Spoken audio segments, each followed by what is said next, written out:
Hello, Rebecca Zimmerman here with Adams Cameron and Company Realtors, Team Zimmerman. I'm here to talk to you about a market update. Have some information to share with you. I'm going to go ahead and jump right in. I'm going to share my screen here with you directly with our local board of realtors MLS stats. I really don't have a whole lot to share with you compared to last time. We had a market update in regards to number of listings. Those are pretty much the same. This whole top portion here, days on the market, absorption rate, they're all pretty much staying right, hovering right around the same as they were at last time I reported. The big difference is, however, that we're seeing in sold listings.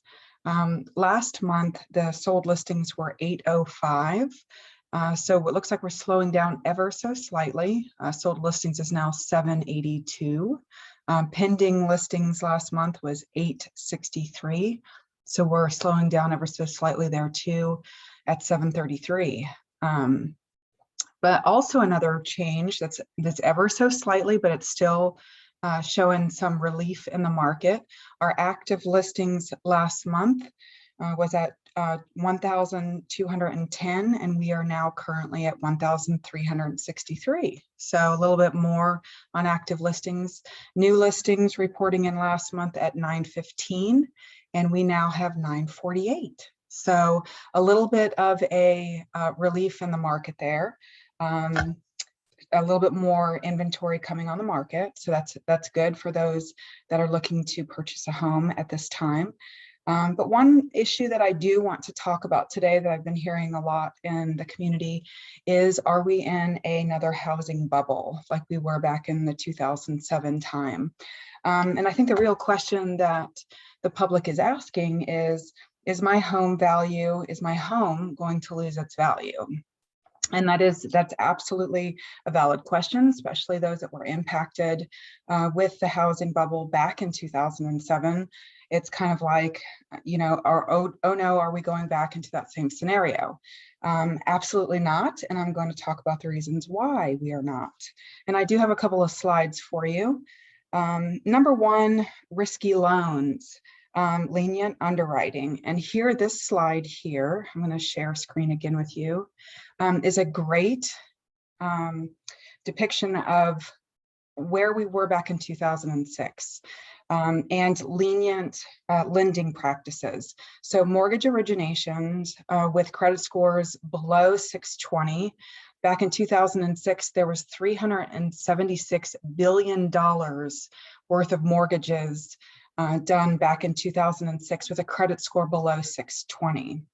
Since then, credit lending or mortgage lending has really tightened up. If any of you have gone for a new mortgage or even a refinance, you're experiencing that. They're going through the credit scores, they're tightening up, paying off debt, getting those credit scores above the 620 to even qualify for lending.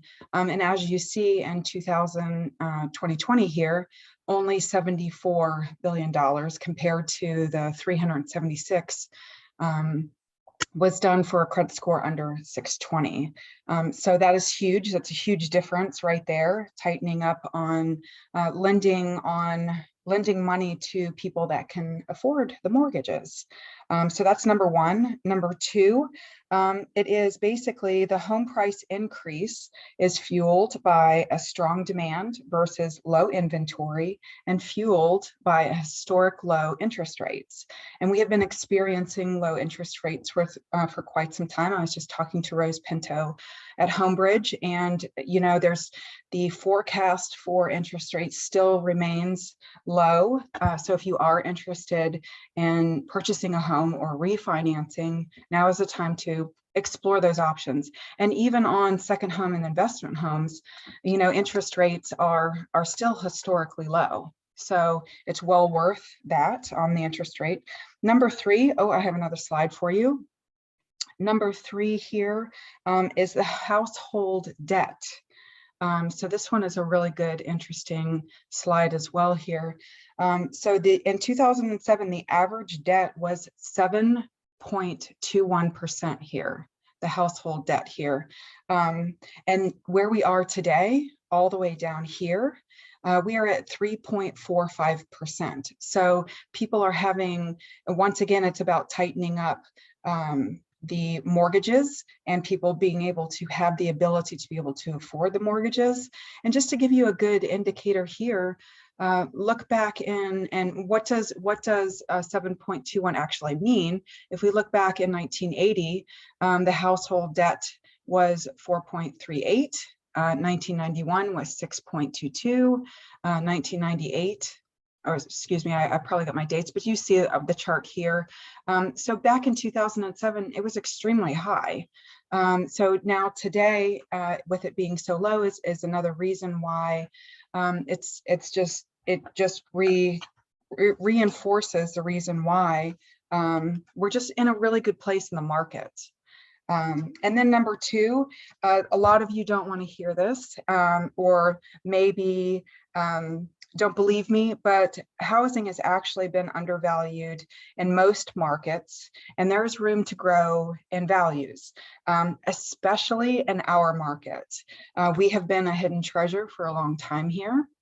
And if you look at our property values versus other Atlantic communities such as Palm Beach, Miami, Fort Lauderdale, any of those, Jacksonville, all of those properties, you take comparison, we are way below property values in other like areas.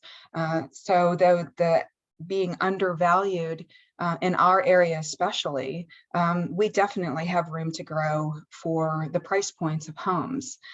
So there's 4 reasons for you why we are not in a housing bubble. And basically it's a supply and demand issue, not a housing bubble. So I hope you enjoyed this presentation. I'll be back more often with some market updates as things change. And if you have any questions, please reach out to Eric and I. We have our website at realestateportorange.com, and all of our contact information is there. Talk to you soon.